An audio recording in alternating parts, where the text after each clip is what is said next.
Graça e paz, meus irmãos.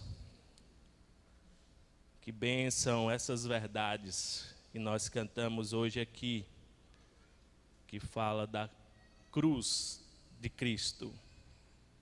A cruz está bem presente em nosso país, a cruz objeto. Desde que os colonizadores chegaram nessas terras, eles colocaram uma cruz. Foi um dos primeiros atos dos portugueses ao chegarem nessas terras, foi colocar uma cruz. E a partir de então, a cruz está presente na vida dos brasileiros.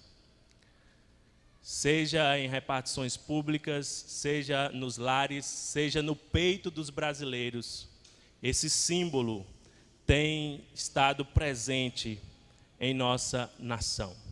Mas a pergunta que não quer calar: será que os brasileiros conhecem a mensagem da cruz? Será que você que está aqui nessa noite conhece o significado da cruz de Cristo?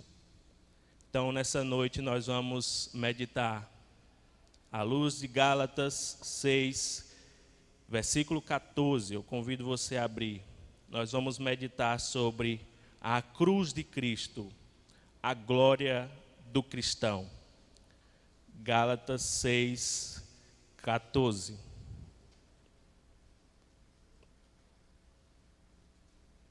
Mas longe esteja de mim gloriar-me, senão na cruz de nosso Senhor Jesus Cristo, pela qual o mundo está crucificado para mim, e eu para o mundo.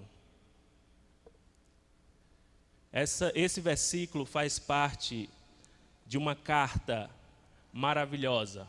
Aliás, é um dos escritos mais antigos que temos nas Sagradas Escrituras.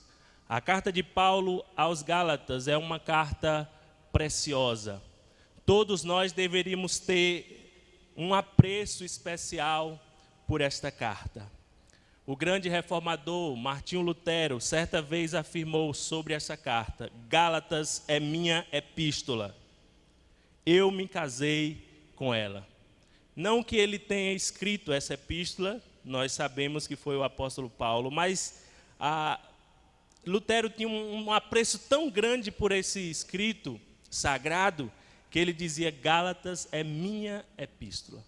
E como essa carta de Paulo foi importante no entendimento de Lutero acerca do Evangelho. Como é claro o Evangelho nas páginas dessa carta. Então nós entendemos que essa foi a primeira carta de Paulo, a primeira carta que ele escreveu dentre as muitas. Essa carta foi dirigida a várias igrejas que estavam na região da Galácia. As cidades de Antioquia, Listra, Icônio e Derbe foram as igrejas plantadas pelo apóstolo Paulo na sua primeira viagem missionária. E agora que ele manda uma carta circular que deveria ser lida por todas aquelas igrejas. E nessa carta, Paulo manifesta uma preocupação, que é a mensagem central dessa carta. Por que Paulo escreveu essa carta àqueles irmãos? Paulo escreveu na tentativa de evitar com que aqueles irmãos aceitassem a mensagem de falsos profetas que estavam sendo levantados ali. Conhecidos como judaizantes, eram missionários que, adeptos do judaísmo, queriam que aqueles irmãos da Galácia, eles guardassem a lei, eles fossem circuncidados para serem aceitos diante de Deus. Então essa é a mensagem principal da carta aos Gálatas. Paulo quer que aqueles irmãos fujam do grande perigo daqueles falsos mestres, daqueles falsos pastores, daqueles falsos líderes. Porque eles estavam anunciando: olha, vocês precisam se circuncidar, vocês precisam guardar a lei para vocês serem aceitos diante de Deus. Em outras palavras, aqueles homens estavam sugerindo que era necessário o homem fazer alguma coisa, no caso, guardar a lei, para poder receber perdão de Deus e ser aceito por Ele. Então, Paulo, ele faz a sua carta e ele tem objetivos a serem alcançados.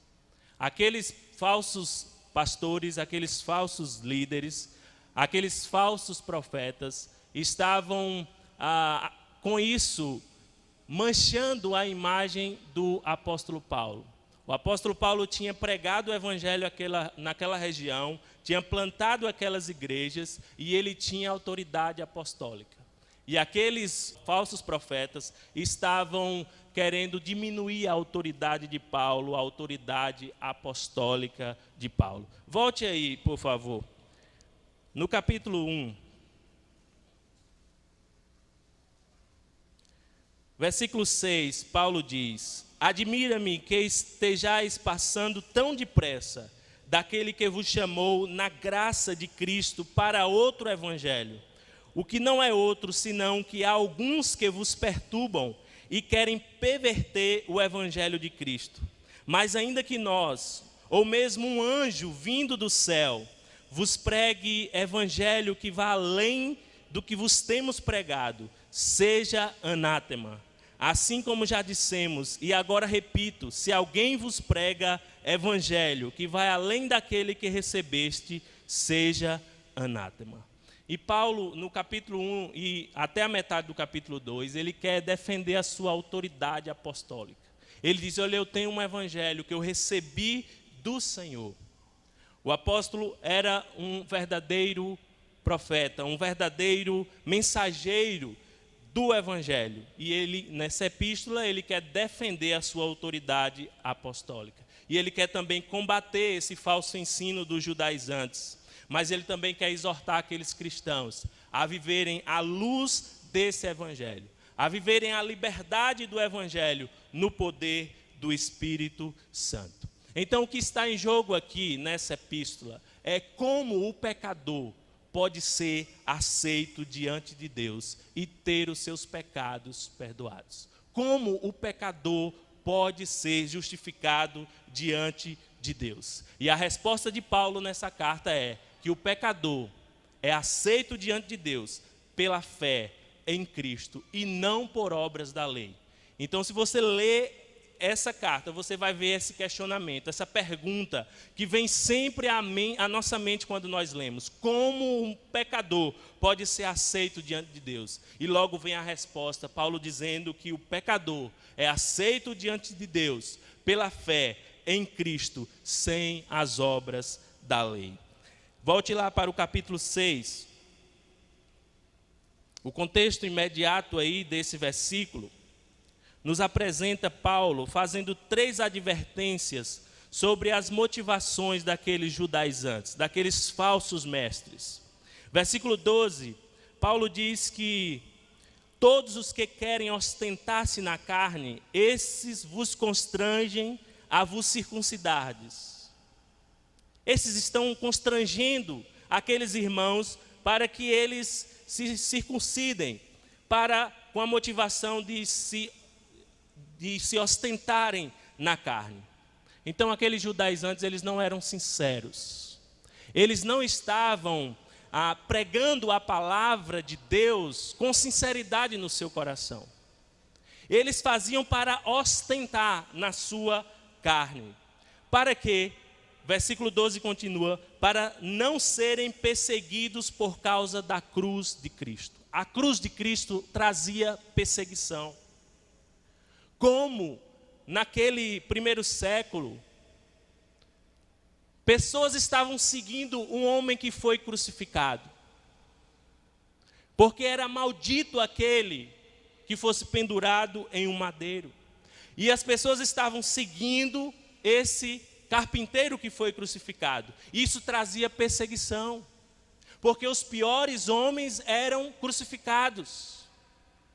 E cantar essa música que nós cantamos nesse contexto aqui trazia perseguição. Sim, eu amo a mensagem da cruz, Paulo amava a mensagem da cruz e pregava essa mensagem, mas isso trazia perseguição, isso trazia consequências. E aqueles homens, por não serem sinceros, eles não queriam a perseguição da cruz, a vergonha da cruz. Eles não queriam sofrer a vergonha da cruz. E eles não eram sinceros. Por isso eles disseram, não, Jesus é o Messias, mas vocês não serão salvos e aceitos diante de Deus apenas pela obra dele, mas vocês precisam se circuncidar. Vocês precisam guardar a lei. Versículo 13 mostra que os judaizantes, eles mesmos também não guardavam a lei. Paulo diz, pois nem mesmo aqueles que se deixam circuncidar guardam a lei. Eles eram hipócritas. Eles guardavam o exterior da lei, que é a parte mais fácil e possível de ser cumprida. Não é difícil ser circuncidado. Não é difícil usar uma máscara religiosa, pensando que isso vai nos tornar aceitáveis diante de Deus. Assim eram esses judaizantes. Eles eram hipócritas. Eles não guardavam a lei. Os judaizantes também queriam glória para si. Versículo 13 continua, antes querem que vos circuncideis para se gloriarem na vossa carne. Aqueles falsos mestres, quando eles conseguiam circuncidar uma pessoa, eles faziam festa.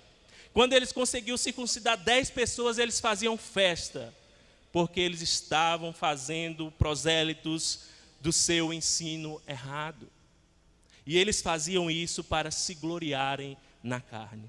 E em contraste a essas atitudes desses falsos profetas, desses falsos mestres, Paulo exclama no versículo 14, mais longe esteja de mim gloriar-me senão na cruz de nosso Senhor Jesus Cristo, pelo qual o mundo está crucificado para mim e eu para o mundo.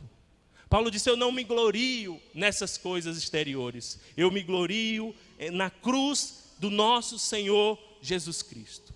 Por que Paulo disse estas palavras? Porque ele disse que se gloria na cruz de Cristo e apenas nisso. A palavra gloriar significa você se alegrar por algo que você confia muito, por algo que você tem um alto nível de confiança.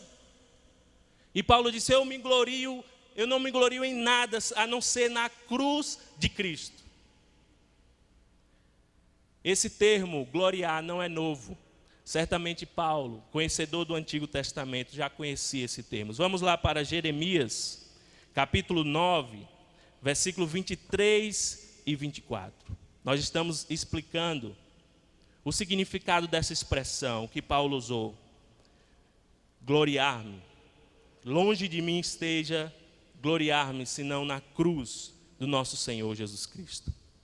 Jeremias 9, 23 e 24 diz assim, assim diz o Senhor, não se glorie o sábio na sua sabedoria, nem o forte na sua força, nem o rico na sua riqueza, nas suas riquezas, mas o que se gloriar, glorie-se nisto, em me conhecer e saber que eu sou o Senhor, e faço misericórdia, juízo e justiça na terra, porque destas coisas me agrado, diz o Senhor. O antigo profeta já dizia, aquele que se glorie, glorie-se em conhecer a Deus. Que o sábio não se glorie na sua sabedoria, nem o forte na sua força, nem o rico nas suas riquezas, mas se glorie em conhecer ao Senhor. É isso que Paulo está evocando aqui, é essa verdade. Ele exulta, ele se alegra por algo que ele coloca toda a sua confiança. Ele diz, olha, longe de mim esteja gloriar-me, a não ser na cruz de Cristo. Abra sua Bíblia também em 1 Coríntios, palavras também do apóstolo Paulo. Capítulo 1, versículo 28 a 31.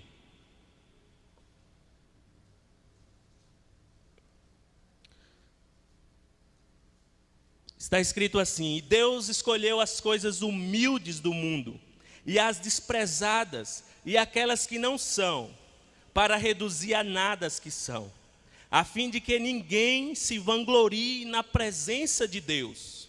Mas vós sois dele, em Cristo Jesus, o qual se tornou da parte de Deus sabedoria, justiça e santificação e redenção, para que, como está escrito, aquele que se gloria, glorie-se no Senhor.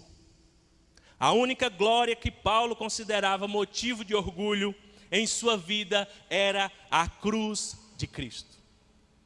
Agora deixa-me falar um pouco sobre Paulo. Paulo, humanamente falando, ele tinha motivos para se orgulhar. Paulo falava várias línguas. Ele era um homem extremamente culto. Ele era um homem extremamente influente na sua época. Ele era um homem que tinha cidadania romana, mas ele não se gloria em nada disso. Abra sua Bíblia também em Filipenses, capítulo 3, onde Paulo vai falar também sobre essa parte em que ele tinha razões, humanamente falando, para se orgulhar diante dos homens. Filipenses capítulo 3, a partir do versículo 12, Paulo diz: acautelai-vos dos cães, acautelai-vos dos maus obreiros, acautelai-vos da falsa circuncisão. O mesmo problema também em Filipos. Porque nós é que somos a circuncisão, nós que adoramos a Deus no Espírito e nos gloriamos em Cristo Jesus e não confiamos na carne. Aí ele diz, a partir do verso 4, bem que eu poderia confiar também na carne. Se qualquer outro pensa que pode confiar na carne, eu ainda mais. Circuncidado ao 8º dia, da linhagem de Israel, da tribo de Benjamim, hebreu de hebreus, quanto à lei, fariseu, quanto ao zelo, perseguidor da igreja, quanto à justiça que há na lei, irrepreensível. Mas o que para mim era lucro, isso considerei perda por causa de Cristo. Sim, deveras considero tudo como perda, por causa da sublimidade do conhecimento de Cristo Jesus, meu Senhor, por amor do qual perdi todas as coisas, e as considero como refúgio, e as considero como lixo, para ganhar a Cristo, e ser achado nele, não tendo justiça própria, que procede de lei, senão a que é mediante a fé em Cristo, a justiça que procede de Deus, baseada na fé, para o conhecer e o poder da sua ressurreição e a comunhão dos seus sofrimentos, conformando-me com ele na sua morte, para de algum modo alcançar a ressurreição dentre os mortos. Esse homem tinha muitas qualidades em relação aos seus companheiros, aos seus contemporâneos. Mas ele diz, eu não me glorio de nada disso. Ele poderia se gloriar. Mas ele diz, isso tudo é lixo diante da sublimidade de conhecer o significado da cruz de Cristo. Eu acho interessante também, meus irmãos, que Paulo ele não diz assim, eu me glorio no nascimento de Cristo, no nascimento virginal. Que nascimento glorioso! Cristo nasceu da Virgem Maria, uma obra sobrenatural de Deus, miraculosa. Ele não diz também, eu me glorio nos ensinamentos de Cristo. Ninguém ensinou como Cristo. Quando ele ensinava, as pessoas ficavam admiradas porque Jesus ensinava com autoridade. Mas Paulo não diz, eu me glorio dos ensinamentos de Cristo. Mas ele diz, eu me glorio na cruz de nosso Senhor Jesus Cristo. É importante dizer também que Paulo ele não se gloriava da cruz objeto. Ele não estava com um crucifixo na mão e dizendo, eu me glorio na cruz. Não. Quando Paulo diz que se gloria na cruz, ele não está olhando para o objeto ou conferindo a um objeto um poder que ele não tem. Quando Paulo fala que se gloriava na cruz, ele está dizendo que aquele que esteve na cruz, a obra que ele fez na cruz, o Cristo que estava sobre a cruz, ele sim é motivo de glória para o cristão.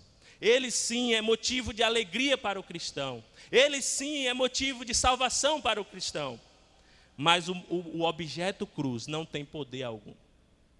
O objeto que os brasileiros levam no peito, que colocam nas paredes das casas e das repartições públicas, não tem poder nenhum. Senão para nos lembrar que Jesus um dia esteve numa cruz.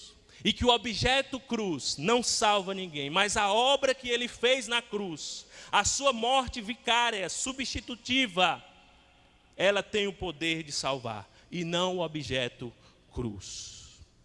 A razão é porque na cruz, Cristo, ele levou sobre si a maldição. Ele se tornou uma maldição por todos nós. O Filho de Deus foi oferecido em sacrifício pelos nossos pecados. Por isso que a cruz é o centro do Evangelho. Nós não podemos pregar o Evangelho sem a cruz. Nós não podemos entender o Evangelho da nossa salvação sem a cruz de Cristo. A cruz é central. Não apenas no Novo Testamento, mas toda a Bíblia volta a atenção para esse evento glorioso da crucificação. E Paulo continua: mas longe esteja de mim gloriar-me, senão na cruz de nosso Senhor Jesus Cristo, pela qual o mundo está crucificado para mim e eu para o mundo. A palavra mundo aqui nos remete ao sistema de valores contra Deus. Nos remete aqui ao sistema pecaminoso da humanidade sem Deus. Nos fala das tentações e das atrações do pecado. E Paulo diz: só há um caminho para você se ver livre das tentações, atrações do pecado que está presente nesse mundo caído. Só há um caminho para se libertar da culpa e do poder e da condenação do pecado. E esse caminho é a cruz. O ponto que Paulo quer deixar claro para os Gálatas é que realizar circuncisão, guardar calendário religioso, guardar algumas regras, nada disso consegue salvar o homem dos seus pecados. Nada disso consegue libertar alguém. Só a cruz de Cristo, só a sua obra pode fazer com que o homem seja liberto. Volte aí novamente para Gálatas, capítulo 1, versículo 4.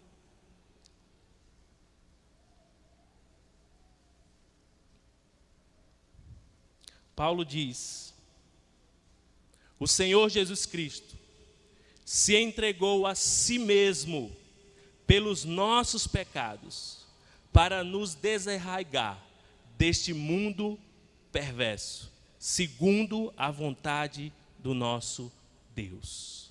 De início, Paulo já vai falando sobre essa obra de Cristo, que ele se entregou a si mesmo pelos nossos pecados, para nos desarraigar desse mundo perverso. Todos nós nascemos enraigados nesse mundo perverso. E quando Cristo ele salva alguém, ele faz uma obra de nos tirar desse mundo pela raiz. Não pense você que você vai se ver livre da influência desse mundo, da influência do pecado que está no seu coração, obedecendo algumas regras, alguns rituais. Você não consegue. Muitos homens têm tentado se consertar. Muitos homens têm tentado deixar de fazer algumas coisas e aderir a outras coisas. As religiões no mundo inteiro têm esse objetivo. As religiões dizem que você tem que fazer alguma coisa. Mas o Evangelho diz que você não pode fazer nada. O Evangelho aponta para alguém que fez, alguém que operou, alguém que se entregou a si mesmo pelos nossos pecados, para nos desarraigar desse mundo perverso. Há um tempo atrás, quando eu ainda era jovem, solteiro, alguém me perguntou, essa pergunta não saiu mais da minha mente: como você consegue ser cristão em Xique-Xique? Como você consegue ser um jovem cristão em uma cidade tão pervertida, com tantas farras, com tantas festas, com tantos convites? Aqui está, irmãos, a resposta para todos aqueles que querem sair desse mundo perverso, para todos aqueles que querem sair desse mundo pelas raízes. A cruz de Cristo. Nada mais consegue, nem religião consegue, nada mais consegue, nenhuma organização consegue. Só esse Cristo que se entregou a si mesmo pelos nossos pecados tem o poder de nos desarraigar desse mundo. E uma vez que um jovem, uma vez que um adolescente, uma vez que um adulto contempla essa cruz, que o hino diz que essa cruz tem para mim atrativo sem fim, esse mundo virará um lixo. Essas festas virarão refúgio para ele. Nada será comparado à glória da cruz de Cristo. A cruz de Cristo era a glória de Paulo. E a cruz de Cristo deve ser a glória dos cristãos. Porque sem essa cruz, nós estaríamos perdidos.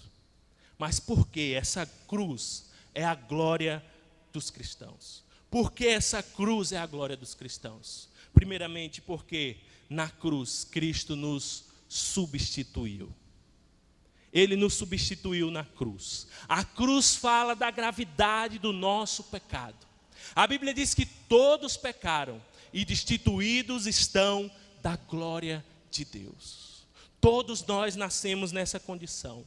A cruz mostra que o pecado é horrível diante de Deus. A cruz mostra que Deus odeia o pecado. A cruz mostra que o pecado é uma doença radical e requer um remédio radical.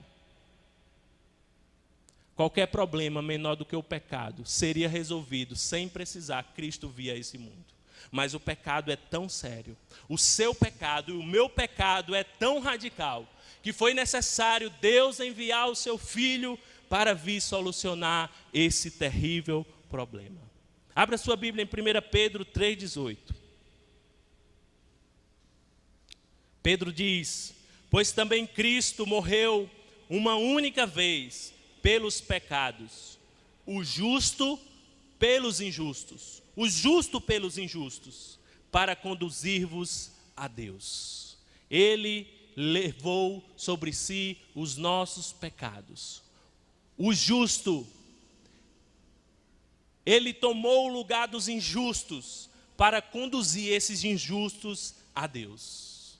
O texto que nós lemos inicialmente, Isaías 53, diz que ele foi traspassado pelas nossas transgressões e moído pelas nossas iniquidades. Todos nós andávamos desgarrados, nem aí para Deus, afastados de Deus, como ovelhas, cada um se desviava pelo caminho, mas o Senhor fez cair sobre ele a iniquidade de nós todos. A cruz é a glória do cristão, porque na cruz Cristo nos substituiu. Porque quem deveria estar ali naquela cruz, sofrendo a pena justa pelos pecados, era eu e você. Mas Cristo, ele nos substituiu, o justo pelos injustos. Ele levou sobre si a iniquidade de todos nós. Porque ele no Getsêmani, ele ficou tão angustiado, até a morte, diz o texto.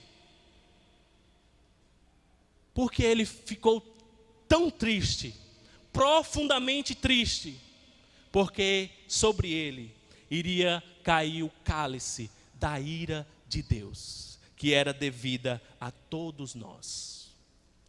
Segundo lugar, porque a cruz é a glória dos cristãos, porque Cristo na cruz satisfez a justiça de Deus. Deus é justo. Deus é justo. Isso quer dizer que Deus, ele tem que punir o pecado, porque ele é um juiz justo. Ele não poderia salvar ninguém simplesmente desconsiderando o pecado. Isso aí violaria a sua justiça perfeita. Por isso foi necessário Cristo vir ao mundo. E o apóstolo João diz que ele é a propiciação pelos nossos pecados. 1 João 2,2. Propiciação é a grande verdade das Escrituras, que declara que a ira santa de Deus recaiu sobre o Filho de Deus. Foi desviada de nós e despejada no Filho inocente de Deus. Por isso ele é a propiciação pelos nossos pecados. Ele suportou a ira do Pai. Assumiu nossa culpa enquanto Deus derramava sobre ele cada gota de punição que nós merecíamos. Cristo na cruz, ele aplacou a ira de Deus. A Bíblia diz que a ira de Deus se revela contra toda impiedade. A ira de Deus está sobre todos aqueles que permanecem rebeldes ao seu evangelho. A Bíblia diz que nós todos nos estávamos sob a ira de Deus. Mas na cruz, Cristo satisfez as exigências de Deus. Deus é perfeito e Ele exige perfeição. Mas nós, como pecadores, não podemos alcançar esse padrão. Como pecadores, nós estamos aquém do padrão de Deus. Como pecadores, nós estamos afastados do padrão de Deus. Olhe para os 10 mandamentos. E se você for sincero, se eu for sincero, nós vamos dizer: eu sou o maior transgressor da lei de Deus. A começar pelo primeiro mandamento, quando diz: não terás outros deuses diante de mim. E quantas vezes nós amamos, nós tememos, nós servimos outros deuses além de Deus? E aí você pode ir até o último mandamento, das tábuas que diz respeito à nossa relação com Deus e também das tábuas que dizem respeito à nossa relação com o próximo. Nós vamos entender que nós não amamos a Deus como deveríamos e nós não amamos o próximo como deveríamos. Nós somos transgressores da lei de Deus. E por isso a justa ira de Deus é merecida a nós. Mas a cruz é a glória do cristão, porque na cruz Cristo satisfez as exigências de Deus. Ele viveu aqui, jamais pecou, jamais quebrou um só dos mandamentos de Deus. E ele é o único que assim o fez. Olhe para os personagens do Antigo Testamento. Olhe para Abraão, olhe para Noé, olhe para Enoque, olhe para qualquer um dos homens de Deus no Antigo Testamento e você vai encontrar pecado. Mas olhe para Cristo. Perceba que as suas palavras não há transgressão. Perceba que nas suas atitudes não há pecado. Perceba que nas suas ações e nas suas reações não há pecado em Cristo. Embora os homens pecadores atribuíram a Cristo predicados terríveis, mas diante de Deus, Cristo foi o único homem que viveu aqui e jamais quebrou a lei de Deus. E por isso, ele morreu ali na cruz para satisfazer a ira, a justiça de Deus. Em terceiro lugar, a cruz é a glória do cristão, porque na cruz, Cristo expressou da melhor forma o amor de Deus. Como conciliar a ira de Deus, a justiça de Deus e o amor de Deus? Só a cruz pode conciliar isso.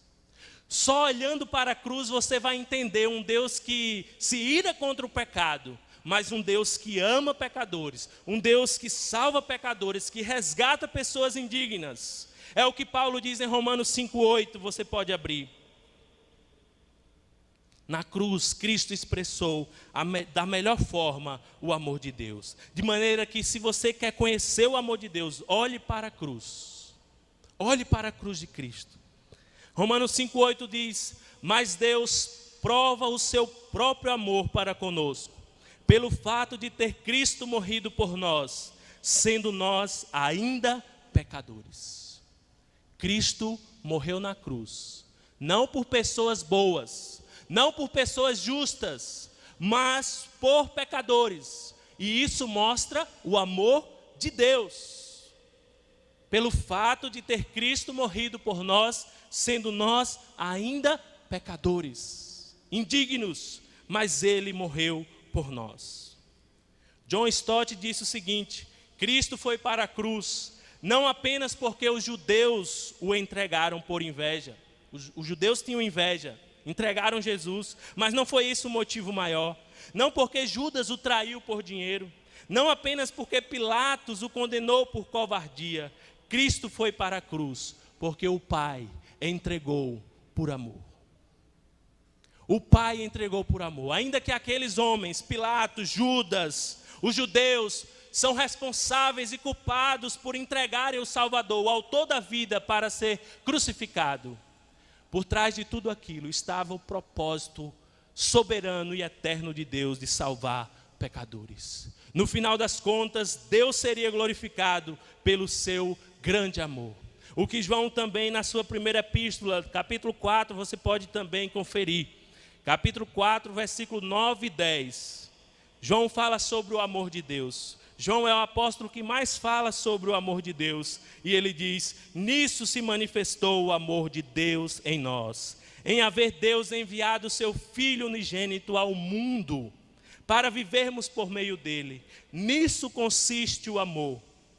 Não em que nós tenhamos amado a Deus, mas em que ele nos amou e enviou o seu Filho como propiciação por nossos pecados. Nisto manifestou o amor de Deus em nós. Deus enviou o seu Filho unigênito ao mundo. Você, pai, você daria o seu filho unigênito, seu único filho, para morrer por pessoas indignas? Certamente não. Só um Deus amoroso, só um Deus misericordioso, só um Deus gracioso pode fazer isso, pode entregar o seu filho. E nisso consiste o amor. Você não conseguirá amar o seu cônjuge, você não conseguirá amar o seu vizinho, não conseguirá amar o seu irmão de igreja se você não compreender a cruz.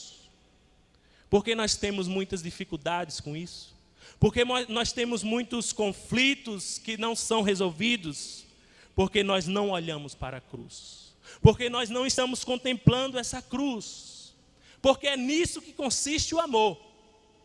Não que nós amamos a Deus, mas Ele primeiro nos amou. Ele nos amou sendo nós ainda pecadores. Ele nos amou sendo nós inimigos dEle. E esse amor nos transforma. Não apenas a nossa relação com Deus, mas a nossa relação com o próximo. E é possível, à luz dessa cruz, a partir do entendimento do significado dessa cruz, é possível você olhar para um inimigo e perdoar. É possível você olhar para o seu cônjuge após um conflito e pedir perdão.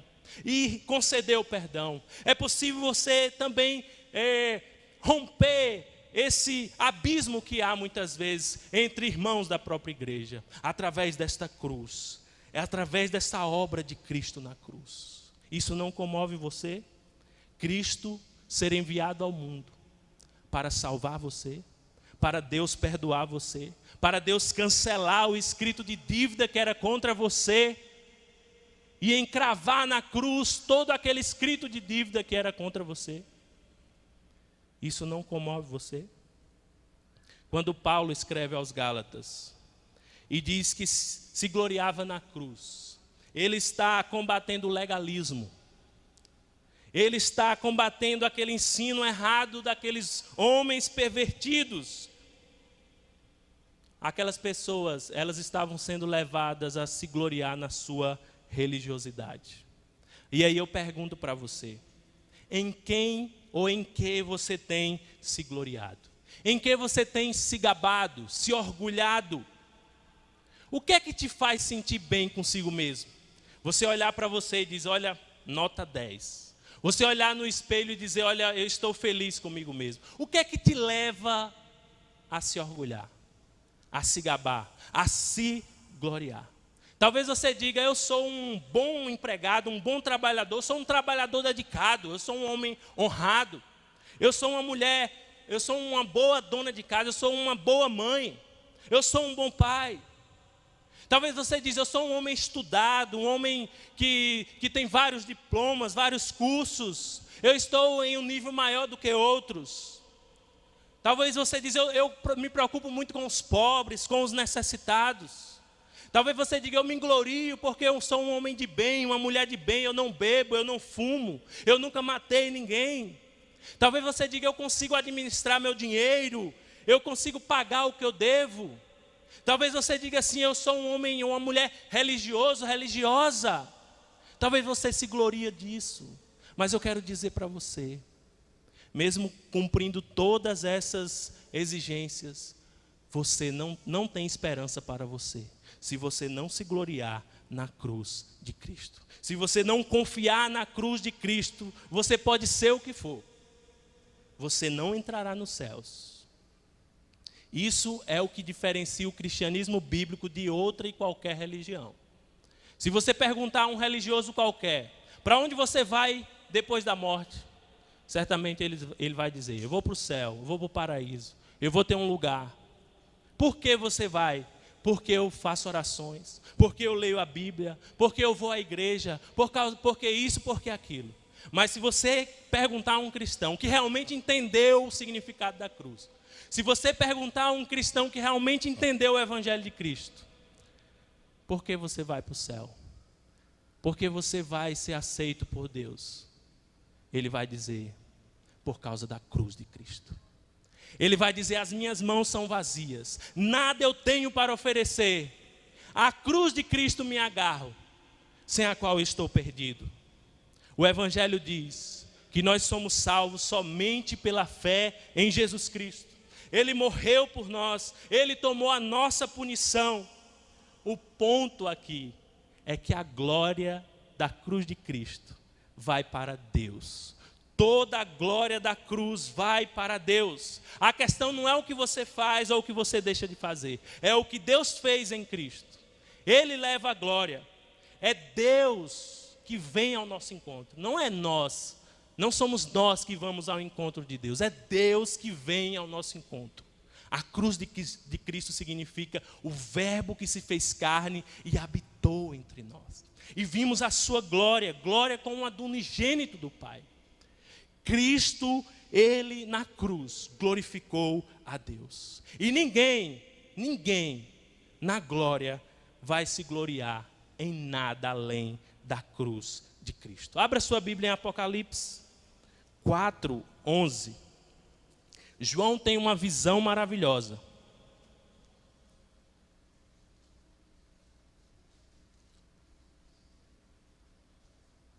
Veja aí quem é glorificado com a salvação. Aliás, Apocalipse 5:11 diz: vi e ouvi uma voz de muitos anjos ao redor do trono, dos seres viventes e dos anciãos, cujo número era de milhões e milhares de milhares, proclamando em grande voz: digno é o Cordeiro que foi morto de receber o poder e riqueza e sabedoria e força e honra e glória e louvor. Então ouvi que toda criatura que há no céu e sobre a terra, debaixo da terra e sobre o mar, e tudo que neles há, estava dizendo: aquele que está sentado no trono e ao Cordeiro, seja o louvor e a honra e a glória e o domínio pelos séculos dos séculos. E os 4 seres viventes respondiam: amém. Também os anciãos prostraram-se e adoraram. A glória da salvação dos pecadores será toda para o Cordeiro que foi morto. Ele é digno de receber o poder, a riqueza, a sabedoria, a força, a honra e a glória. Todos os cristãos, eles são levados a entoar esse cântico. Todos os redimidos pelo sangue de Cristo são levados a dominicalmente, ainda que, a entoar essas verdades com todo fervor, com todo entusiasmo, com toda alegria. A cruz de Cristo é a glória do cristão. É aquilo que o cristão mais se alegra, mais se regozija, mais se orgulha, pois através da cruz, Cristo nos deu vida quando nós estávamos mortos em nossos delitos e pecados. Através da cruz, Ele nos libertou do império das trevas, Ele nos libertou do poder de Satanás, do poder do pecado, Ele nos libertou do poder desse mundo terrível. através da cruz, Ele nos deu perdão e salvação. Nós que estávamos condenados e sob a ira de Deus. Por isso, que cada um de nós pode dizer como Paulo. Cada cristão pode dizer como Paulo: longe de mim esteja gloriar-me, senão na cruz de Cristo. Longe de mim esteja me orgulhar de coisa alguma, a não ser na cruz de Cristo, pela qual o mundo está crucificado para mim e eu para o mundo. Você pode dizer isso com propriedade? Será que você que está aqui nessa noite pode dizer isso como algo que realmente acontece com você interiormente? Será que essa mensagem da cruz tem significado para você? Será que você pode dizer como Paulo: eu não me glorio em nada mais, tudo comparado a Cristo é lixo, eu me glorio na cruz de Cristo? Será que o mundo está crucificado para você? Ou você ainda sente tentado a olhar para o lixo desse mundo?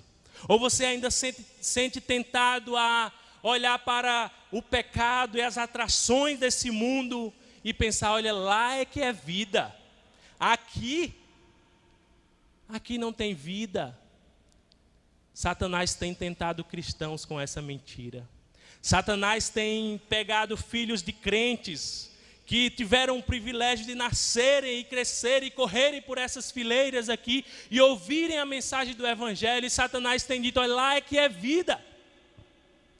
Enquanto nossos filhos não olharem para a cruz de Cristo, enquanto nossos filhos, enquanto nossos jovens não olharem para a cruz de Cristo e dizer como Paulo: longe de mim esteja me gloriar em coisa alguma, senão na cruz de Cristo.